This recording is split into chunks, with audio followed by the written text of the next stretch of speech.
how's it going, guys? My name is Zach with the Movie Castle, and today we're going to be taking a look at the Twilight Zone Issue number 2. This one's entitled A World of Your Wildest Dreams, and it was written and drawn by Tom Scioli. And in this issue, we get astronauts going deeper into space than anyone has ever gone before. Humanity's entered into their deep space exploration period, but hasn't really found any alien life more impressive than small plants and funguses. Well, they get to this new planet, and they start to see that things they discover on the planet are related to things they've been thinking about. Someone thinks of the plant life on Earth, they see a strange and distorted bush. Someone thinks of a rabbit, they see an alien rabbit. And they realize the environment is responding to them.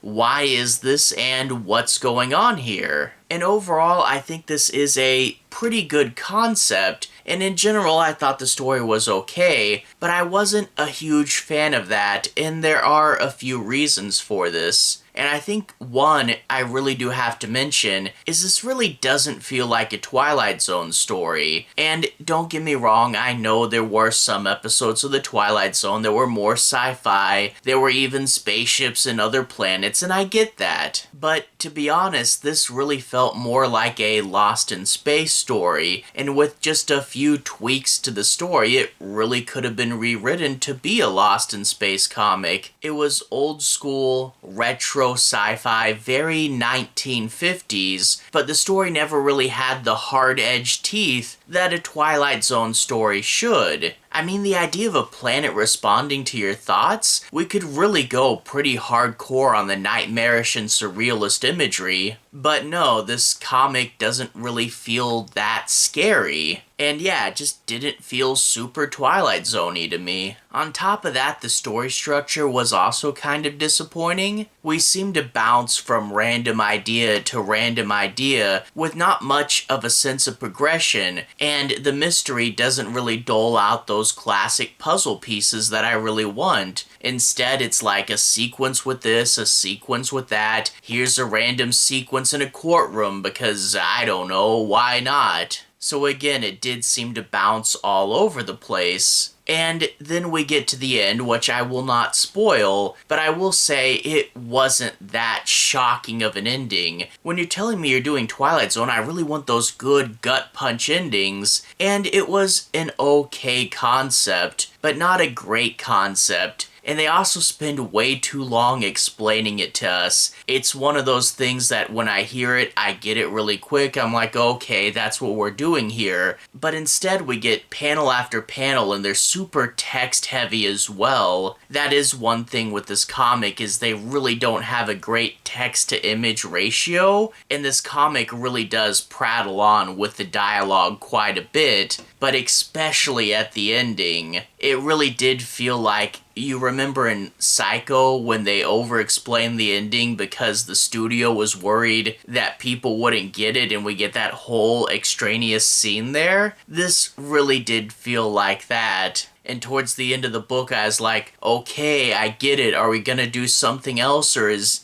this just the twist, or we're just gonna leave it here? So yeah, not a super satisfying ending either. And again, I don't want to say I hate it. I feel like there are some people out there that are bigger retro sci-fi fans than me, and they might like something that's, you know, a fun little old school romp. But that's what it felt like, a cheesy little old school romp. It didn't really feel like the Twilight Zone. Again, with just minor rewrites, this could have been a Lost in Space book, and if that's what you're looking for, then you might have a good time with it. It's just, as it stands now, this book doesn't have enough teeth, it doesn't have enough gut punches, and I wasn't a huge fan of it. I definitely liked issue 1 better. This was a little disappointing, not enough to turn me off of the book, and I definitely am curious what the remaining 3 issues will hold, but as it stands now, just okay with this one. All that being said, if you guys want a little bit of a deeper dive, I'll switch to the close-up camera and show you guys some of the story and some of the art. Don't worry, I won't be doing any major spoilers, but if you want to see a little bit more, well, let's go ahead and switch to the close-up camera. Alright, here we are inside the castle, taking a closer look at the Twilight Zone issue number 2. Right off the bat, a pretty fun cover with this alien on it. He's kinda dissolving into smoke there. Now, this is actually their spaceship over here, and there's the astronauts coming out to take a look at it. The back is an almost virgin version of that cover, but we do have that barcode at the bottom.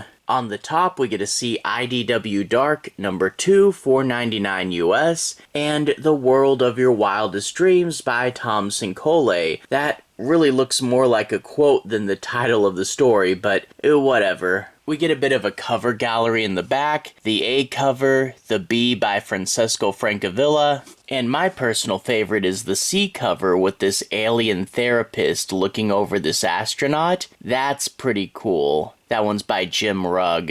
And I'm going to try not to get the last page of the comic in here, but after the last page, we do get a cover for issue number 3. Looks like we're a fantasy story with this knight character. That will be interesting. I don't think Twilight Zone does fantasy too often. We'll see if they can make it feel like the show. But then let's go back to the front of the book. There's the opening credits. A World of Your Wildest Dreams. Writer, artist, and letterer is Tom Scioli, inspired by the original CBS television series. And then after that, let's get into the story proper. Now, I'm not going to be doing any major spoilers, but I do want to say my piece on a few plot points and make sure you guys have a basic understanding as to what the book's about. I'll analyze a few scenes, but I won't ruin the end. Anyway, we open up with the spaceship, and there's our main character. He's a guy alone in space, and it turns out he has to watch the ship while everyone else is in cryosleep. And because the ship automates most of it, it's a very boring and lonely job. And I thought, wow, all the stories you could have of you on an abandoned spaceship and the isolation, and what if something bad happens and it's all on your shoulders. But never mind, by the end of the first page, the crew's waking up. We get to meet our main characters, 2 brunette guys, 2 blonde guys, and a girl, and to be honest, I don't know, they all kind of ran together for me. I kind of wish they would have more distinct designs, maybe give one of them a hat, or make one really old or one really young, but yeah, I don't know, the characters did kind of run together. But we also get the giant pages of text blocks, which, boy, yeah, this issue has way too much text. When you do a comic, you really do have to rely on your art to tell some of the story, and again, I won't ruin the ending, but there's like 4 of these towards the end that over-explain everything. But anyway, in and amongst this text, we do get to find out about humanity going to space. It turns out they would go to one planet, establish a base there, use its resources to fund another mission, and from one planet go to the next and sort of jump farther and farther each time into deep space. And this mission has gone farther than any other mission has in the past. It's a bigger leap. And now they're on this new planet, ready to check it out and see what's up. They eventually find this bush, and they talk about how this is like a significant discovery. They found smaller plant life, little bits of fungus, but here they have a big bush, and they say like, oh, I was actually just thinking about the plant life next to the beach back on Earth. And then later on they see this alien creature, and it looks kind of like a rabbit. And one of them says, oh, funny you should mention that. I was actually just thinking about the rabbits in our backyard back on Earth. So we're getting the idea that whatever's happening on this planet is sort of responding to what they're thinking. The memories become the alien life. Which, okay, that's an interesting concept, but rather than piecing together the clues too much, it just kind of bounces into random sequences. We get 2 humanoid aliens attacking each other, and then a whole bunch of aliens coming in trying to get them, and then they'll eventually get overrun, but how do they get out of this? And yeah, as I said at the top, even a random courtroom sequence on this alien city. But overall, it's not bad or anything. I just wish the mystery had been handed out in little parcels, you know, little clues that we get one step at a time, allow us to puzzle through and figure things out, you know? But it just kind of bounces around, and then again, when you get to that ending, it's an ending I understood relatively quickly, but boy do we over-explain it. Overall, it's an okay story, but as I said, it really feels like a Lost in Space story and not a Twilight Zone story. If you guys are fans of campy retro sci-fi, there is something to like here. It's not a strong recommendation from me. Again, not bad though, but I think to the right audience, they might really like it. And as I said a bit ago, this didn't feel super Twilight Zone-y, but the next one they're doing is actually a fantasy one. I'm curious if that's going to feel like Twilight Zone either. The first one really had a Twilight Zone feel for it. I don't know, I guess we'll see. But yeah, it's okay, and I still have good hopes for this book. Anyway though, to everyone who's watched so far, thank you for watching. To everyone who's liked and subscribed, thank you, you really are helping the channel out. I'll leave a relevant playlist on the bottom. If you guys want to see more videos kind of like this, feel free to click right here and see more. Anyway, have a good day. I'll see you guys again very, very soon. Playlist here. Have a good day now.